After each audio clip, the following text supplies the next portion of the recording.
What's up, guys? Today I decided I'm gonna get my e-brake working in this car. Well, it already works, but now I'm gonna use it for a different purpose. I'm gonna adjust it so it locks up right when I pull the e-brake, so I won't need a hydro, because the Miata actually uses the calipers for the e-brake, so I don't really need a hydro. It actually works really good.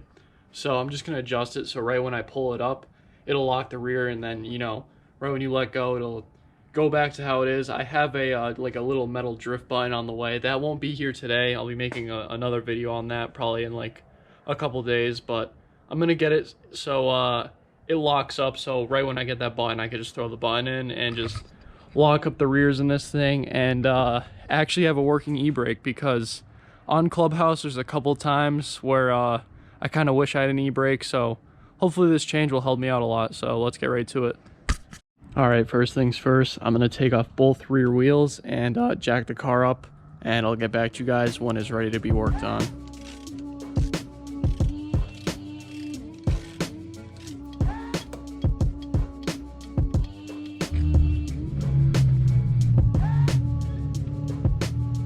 Oh, George is here.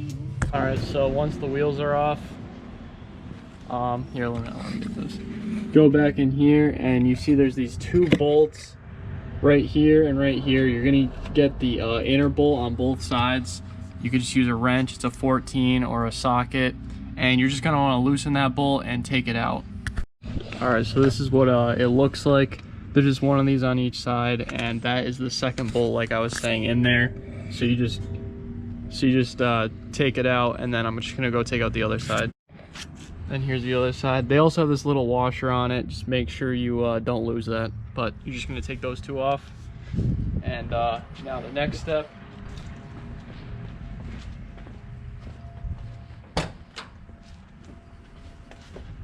All right, so when you're inside, I actually saw this in another video, so credit to them, but he said go up to until you hear the second click. So 1, 2. So just like that, and then underneath these bolts that you just took out, there's going to be an Allen key in the hole that you took it out of, and basically you're just going to want to tighten it or loosen it. And I'll get into more specifics as I'm doing it, but basically you want to tighten it so you can't move it with your hand, and then just barely loosen it so then it grabs really tight. All right, guys, so if you look back in here, I have the Allen in the slot. It's really hard to show you, but there's just an Allen right in that hole. I told you that you took it out. So basically you're gonna want to tighten it, since we pulled it up 2 clicks to almost fully like locked. I'm gonna have to go maybe a little bit more, and you could loosen it or tighten it as I'm doing right here. Let me just show you. And you know, now it's fully locked, or you could loosen it like this, and then you could spin it a little bit easier. It's just that basically sets your point of lock. So I'm gonna do it right where it's about to lock, because we're 2 clicks up. I'm gonna do that for both sides. All right, so I just tightened up both sides. Now, as you can see, they're holding on pretty good. It's not fully locked, but they're pretty tight. So we're gonna try this out. Just gonna put these back in, and we're gonna go try it out. All right, guys, so like I said, I got a little drift button coming in, so every time, you know, you pull it up, it won't lock. It'll just be like this. So what I'm going to do in the meantime is just take this button out, because like I said, I have one coming in, so I can just put it in when it comes, and I can just leave it in gear whenever I don't really need to use this. So I'm going to take this out so I won't have any locking mechanism. So all you need to do is get like a pair of pliers or something, twist it off, and take it out with the spring, and I'll show you that in just a second.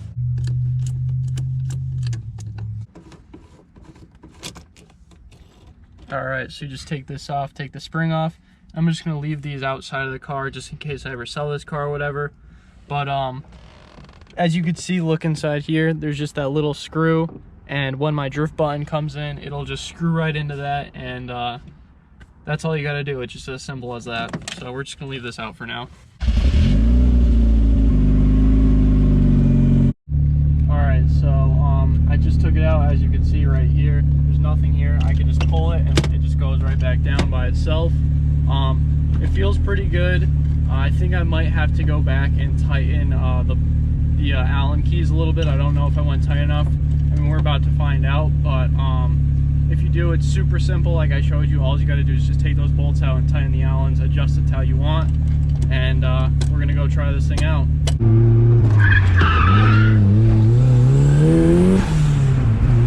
Alright, that worked pretty good. I definitely want to tighten it a little bit. It's not, I have to pull it a little bit harder than I want to, but other than that, it seemed pretty good.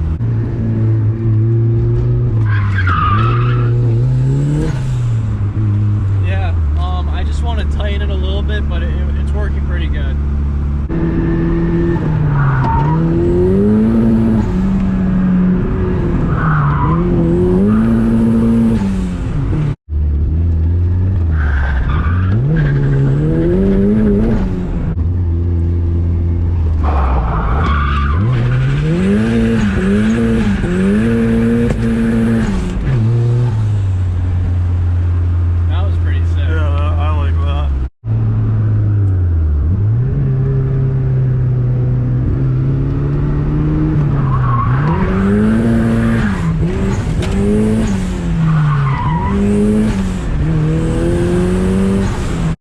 Alright guys, that's gonna be the end for this video. I know some of the drifts were a little bit weird. It's just because it's not tight enough. I'm gonna go back and tighten it a little bit more. I had to really grab it for it to lock, but it worked pretty good. And it's a lot better than no e-brake. So if you guys like this video, please leave a thumbs up and subscribe, and I'll see you guys in the next one. Thank you guys for watching.